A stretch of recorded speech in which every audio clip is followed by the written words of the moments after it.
आज हम आपके सामने एक नया टॉपिक लेकर आए हैं। इस टॉपिक का नाम है तनाव, टेंशन। ये आप चारों तरफ देखिए, आप गांवों में देखिए, आप शहरों में देखिए, विद्यालयों में देखिए, महाविद्यालयों में देखिए, ग्रामीण स्तर से लेके राष्ट्रीय स्तर तक, राष्ट्रीय स्तर से लेके अंतर्राष्ट्रीय स्तर तक, हर स्तर पे तनाव ही तनाव है। बहुत सारे मनोवैज्ञानिक तो यहां तक कहते हैं कि ये तनावग्रस्त जो लोगों का जो प्रतिशत है वो हमारी पूरी की पूरी आबादी में 50 से 60% है। बहुत सारे तो मनोवैज्ञानिक ये कहते हैं कि हमारी आबादी में तनावग्रस्त लोगों की संख्या 90% तक है। अब आप देखिए कि हमारी आबादी की इतनी बड़ी जनसंख्या, वो क्या है कि वो तनावग्रस्त है। और ये तनाव एक जस्ट लाइक अ मेंटल डिजीज है। ये बिल्कुल जब तक तनावग्रस्त व्यक्ति होता है तो अपना सुध बुध सब खो देता है। तनाव की स्थिति में जो व्यक्ति बिल्कुल ही अपने आप को एब्नॉर्मलिटी के तौर पे अपने आप को महसूस करता है। क्या करे, क्या नहीं करे, इस प्रकार की बातें उसके दिलो दिमाग में आती रहती है। मैंने पिछले वीडियोस में जो भी लेक्चर्स हमारे पीछे थे, मैंने इस बात का ध्यान रखा था कि जो हमारे खास टीचर एजुकेशन से जुड़े हुए जो हमारे छात्र छात्रा हैं, प्रशिक्षु हैं, उन लोगों को इससे ज़्यादा लाभ हो। खासकर जो कम्पिटिटिव एग्जामिनेशंस की जो तैयारी कर रहे हैं उनको इससे खासा लाभ हो। लेकिन मुझे यह समझ में आया कि ये इस प्रकार के टॉपिक को भी आपके सामने लाना बहुत ही जरूरी है, और इसीलिए मैं आज इस टॉपिक को लेकर आपके सामने। अब जैसे देखिए कि हमारे देश में, हमारे प्रांत में, हमारे इलाके में, हमारे भौगोलिक भूभाग में हम हर जगह इस प्रकार की चीजों को हम देखते हैं। इसका दीदार होता रहता है। छोटी छोटी सी बात पे लोग तनावग्रस्त हो जाते हैं। और ये जानते हैं कि जब तनाव लंबे समय तक रहता है ना इंसान के जीवन में, तो बहुत सारी मानसिक व्याधियां घर कर जाती हैं। और जब विभिन्न प्रकार की मानसिक व्याधियां ग्रस्त कर जाती हैं, फिर व्यक्ति के सामने विभिन्न प्रकार की समस्याओं का अंबार लग जाता है। सबसे पहले ये हम जानने का प्रयास करें कि ये जो विभिन्न प्रकार के जो तनाव है, हम उसके लक्षण क्या है। हम कैसे समझेंगे कि हमारा कोई मुन्ना, हमारी कोई मुनिया, हमारे कोई जो बड़े लोग हैं वो तनावग्रस्त हैं या नहीं है। अब जैसे देखिए कि इसको जानने के लिए जो है कोई बहुत सारा कोई अपरेटस की आवश्यकता नहीं है। जो विभिन्न प्रकार के जो सिम्टम्स हैं उसी से इस बात का पता लग जाता है कि कौन व्यक्ति तनावग्रस्त है और कौन व्यक्ति तनावग्रस्त नहीं है। जैसे जनरली देखिएगा कि तनावग्रस्त व्यक्ति को ज्यादातर केसेस में उसको नींद नहीं आती। अगर नींद आती भी है ना तो उसको साउंड नींद नहीं आती, गाढ़ी निद्रा नहीं आती। और अगर लंबे समय तक किसी व्यक्ति विशेष को, किसी बालक विशेष को अगर ये नींद ठीक से नहीं आती ना, तो उसके साथ समस्या ही समस्या है। और आगे चलकर वो विभिन्न प्रकार की मानसिक व्याधियों का शिकार हो जाता है। और इसके अलावे जनरली आप देखिएगा कि जब व्यक्ति तनावग्रस्त होता है ना, बहुत ही गुस्से में होता है, बहुत ही दुख की स्थिति में होता है, बहुत ही शोक की स्थिति में होता है। ये विभिन्न प्रकार की स्थितियों में वह मानसिक रूप से विचरण करता रहता है। और ऐसी स्थिति में क्या होता है कि उसके नर्वस सिस्टम्स के माध्यम से उसका ब्लड प्रेशर उसका प्रभावित हो जाता है। ज्यादातर देखिएगा बहुत सारे लोगों में, हमारे हिंदुस्तान में ज्यादातर लोगों को इसके कारण से उसका ब्लड प्रेशर उनका हाई हो जाता है। और बहुत सारे लोगों को देखिएगा कि ब्लड प्रेशर लो हो जाता है।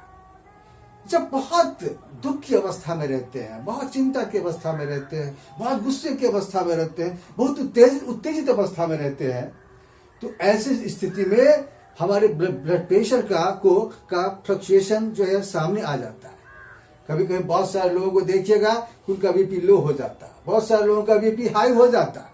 बीपी लो होने से भी बहुत भारी नुकसान होता है, बीपी हाई होने से बहुत सारा नुकसान होता है। विभिन्न प्रकार की व्याधियां लोगों के भीतर आ जाती है।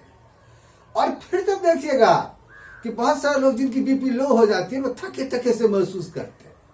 जितने सारे नर्व्स हैं ना उनके, जब वो नॉर्मल कंडीशन में आते हैं ना, तो उसके बाद क्या होता है कि बिल्कुल वो थका थका सा महसूस करते हैं, बहुत कमजोरी से उनको फील होती है। और ये भी एक लक्षण है कि वो व्यक्ति तनावग्रस्त है। तो कहने का तात्पर्य ये है कि ये जब व्यक्ति तनावग्रस्त होता है तो जनरली देखिएगा उनके सामने विभिन्न प्रकार की समस्याएं आती है। जैसे मान लीजिए बहुत सारे लोग जो खाना खाते हैं तो खाना खाने के बाद उनकी पाचन क्रिया दुरुस्त नहीं होती है, देर से पचती है या ठीक से पचता ही नहीं। और ऐसे लोगों को देखें जो लंबे समय तक इस प्रकार की समस्या आती है तो एसिडिटी के शिकार हो जाते हैं। आज हमारे देश में मेरे ख्याल से 80% लोग एसिडिटी का शिकार है। और ये जो एसिडिटी के शिकार जो लोगों की इतनी बड़ी संख्या है ना, ये बहुत डराता है ये भविष्य के प्रति।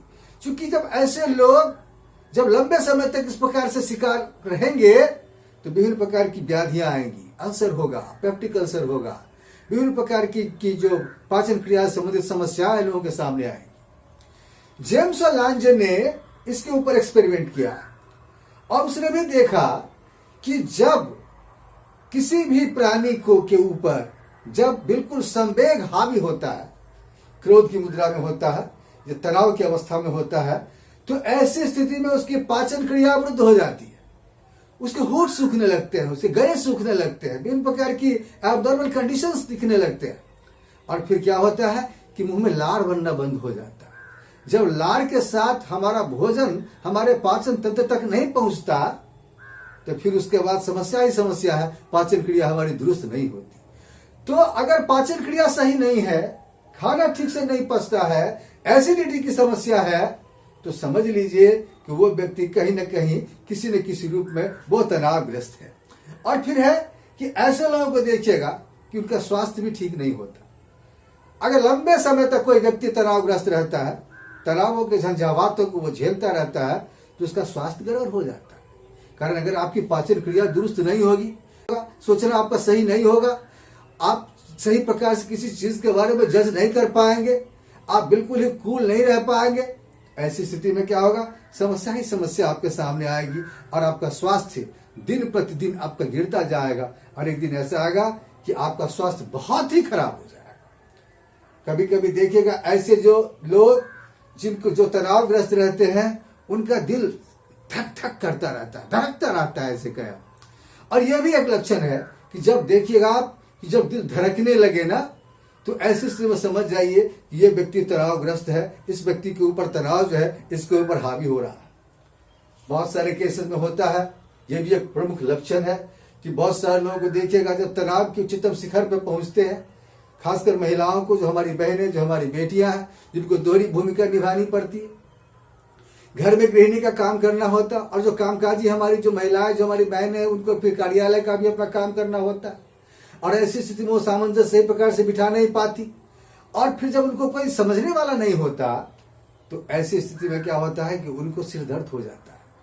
और बहुत सारे केसेस में ऐसा पाया हमारे वैज्ञानिकों ने, रिसर्च स्कॉलर्स ने, कि सिर दर्द वाले जितने सारे लोग होते हैं उसमें मैक्सिमम लोग ऐसे होते हैं जो तनावग्रस्त होते हैं। तो ये तनावग्रस्त लोगों के लिए ये भी एक प्रमुख लक्षण है कि जिन लोगों को सिर दर्द होता है, ये उन लोगों को निश्चित रूप से उनको तनाव होता है।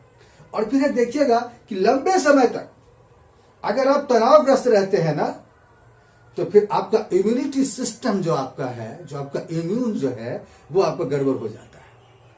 और जब इम्यूनिटी सिस्टम ही आपको गड़बड़ हो जाता है तो विभिन्न प्रकार की जो बीमारियां हैं आपको शिकार बना लेती है, अपनी आगोश में आपको ले लेती है।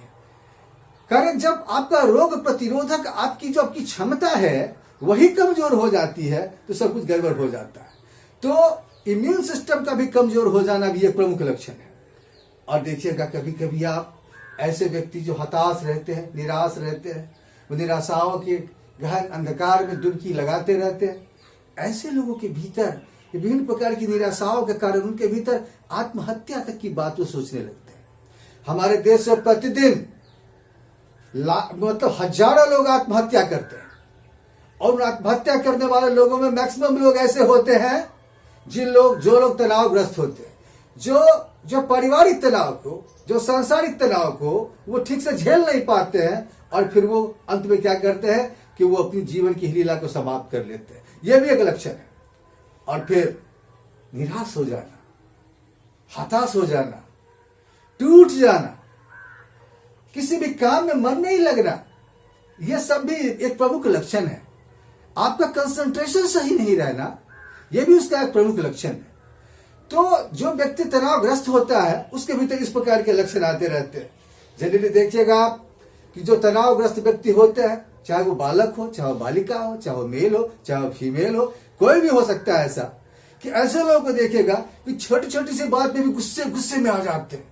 बिल्कुल उनका पारा बहुत ही हाई हो जाता है, क्योंकि वो व्यक्ति आप ही में है नहीं, वो अपने आप में बिल्कुल कंट्रोल सिचुएशन में है नहीं। कारण साफ है, वो व्यक्ति तनावग्रस्त है। ऐसे व्यक्ति को देखेगा बिल्कुल चिड़चिड़ापन रहता है उसके भीतर। छोटी छोटी सी बात भी कहिए, अच्छी बात भी कहिए, सुंदर बात भी कहिए, तो उसको हर बात उसको बिल्कुल गुस्से में ला देता है। बिल्कुल चिड़चिड़ा स्वभाव उसका हो जाता है, हर बात पे कुछ न कुछ उसका जवाब देता रहता है। कारण साफ है कि वो व्यक्ति निश्चित रूप से वो चिंताग्रस्त तो है ही, साथ साथ तो तनावग्रस्त है। ये जो प्रमुख बातें, जो विभिन्न प्रकार के सिम्टम्स मैंने आपके सामने अभी रखा, ये निश्चित रूप से जो व्यक्ति तनावग्रस्त है वो उसके भीतर विद्यमान रहता है। ठीक है, आगे मैं इसके कॉज के बारे में चर्चा करूंगा।